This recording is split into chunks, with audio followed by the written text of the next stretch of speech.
নমস্কার বন্ধুরা, আমি আবারও স্বাগত জানাই আপনাদের আমার এই চ্যানেলে। ভিডিওটা আজকে শুরু করছি। আজকে বাজার থেকে একটা তরতাজা মাছ নিয়ে এলাম, আর সেই মাছটা রান্না করব আজকে আলু দিয়ে। ওই দিন তো আপনাদের টমেটো দিয়ে দেখেছিলাম, আজকে আলু দিয়ে রান্না করব। মাছটা ভালো করে ধুয়ে নিয়ে নিলাম, তারপরে একটু হলুদ মাখিয়ে ভালো করে ম্যারিনেট করে নিচ্ছি। কারণ মাছটা যত ম্যারিনেট হবে ততই ভালো লাগবে, সুস্বাদু হবে এবং ভাজাটা মচমচে হবে। সেই জন্য বন্ধুরা ভিডিওটা দেখতে থাকুন। আর আপনারা ভিডিওটা দেখেন ঠিকই, কিন্তু চ্যানেলটাকে একবার সাবস্ক্রাইব করেন না।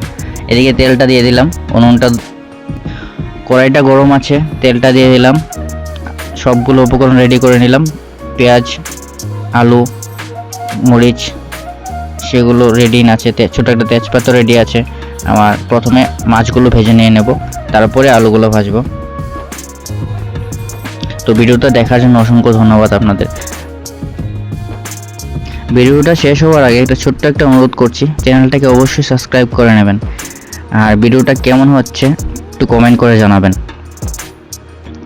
মাছগুলো খুবই তরতাজা, আর মাছটা ছোট ছিল। আমি সিঙ্গেল মানুষ, তার জন্য একটা মাছই এনেছি, আর একটা মাছের 3টে পিস হয়েছে, তো 3টে পিস আমি করতে বলেছিলাম। বেশি বড় নয় মাছটা, সেই জন্য 3টে পিস হয়েছে। ছোট্ট একটা মাছ এনেছি বাজার থেকে, তো খুব কম স্বল্প দামেরই তরতাজা পেয়েছি, নিয়ে এলাম। তো মাছটা এখন ঢেকে দেব ভালো করে হয়ে যাওয়ার জন্য।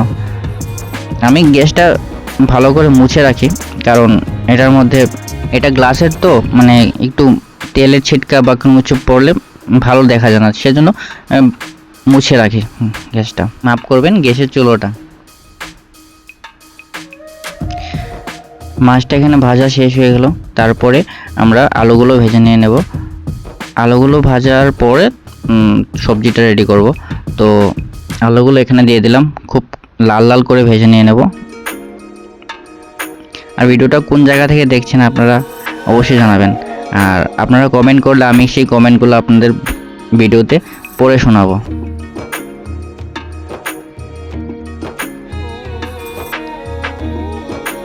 খুব সুন্দর লাল লাল হয়েছে আলুগুলো। মাছটা এখানে তুলে রেখে দিলাম, আলুগুলো তুলে রেখে দিলাম। এবার তেজপাতাটা দিয়ে দেবো কড়াই।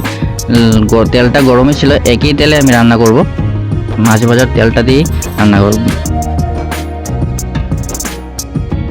পেঁয়াজগুলো দিয়ে দিলাম, পেঁয়াজগুলো লাল লাল হলে তারপরে মরিচগুলো দিয়ে দেবো। সুন্দর একটা মজাদার রান্না করছি, আপনারা ভিডিওতে একটা লাইক দেবেন না? তা কি হয় বলুন তো? প্লিজ ভিডিওটাকে একটা লাইক দিয়ে যাবেন, আর চ্যানেলটাকে অবশ্যই সাবস্ক্রাইব করবেন। তো মশলাগুলো এখন রেডি হয়ে গেল, তারপরে হলুদ গুঁড়ো, একটু লবণ দিয়ে দেবো পরিমাণ মতো।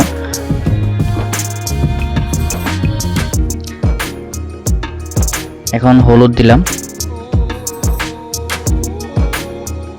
একটু জিরে গুঁড়ো, একটু ধনে গুঁড়ো, ব্যাস 3টে উপকরণই দিয়ে দিলাম।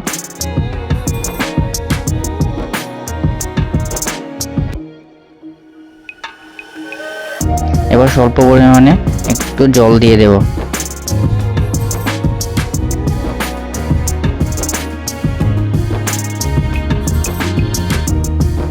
এবার গ্রেভিটা রেডি আছে, আলুগুলো দিয়ে দেব।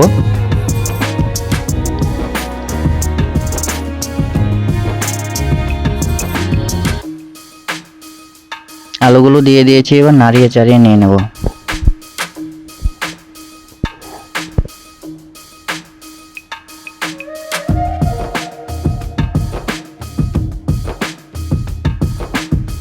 আলুগুলো খুব সুন্দর হয়েছে, সবজিটা এখন রেডি আছে। তারপরে অল্প পরিমাণে আরও একটু জল দিয়ে তারপর মাছগুলো ঢেলে ঢাকুনি দিয়ে দেব। এটা আমার নতুন একটা ইনভেনশন, তো প্লিজ কিছু মনে করবেন না, আমি আমার মতন করে রান্না করি। কালারটা খুব বেশ ভালো হয়েছে।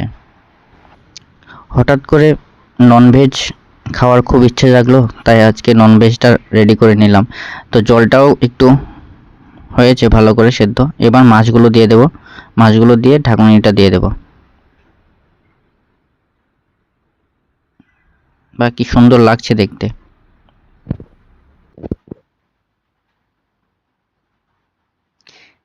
এবার মাছটা রেডি আছে, খুব সুস্বাদু একটা রেসিপি হয়েছে। এবার ভালো করে সিদ্ধ করে নামিয়ে নিয়ে নেব।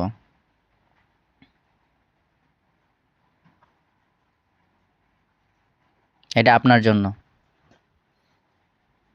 আর এটা আমার ভিডিওতে সাবস্ক্রাইব করার জন্য। ধন্যবাদ আপনাদের সবাইকে। এই দেখুন মাছটা আপনার দিকে চেয়ে আছে।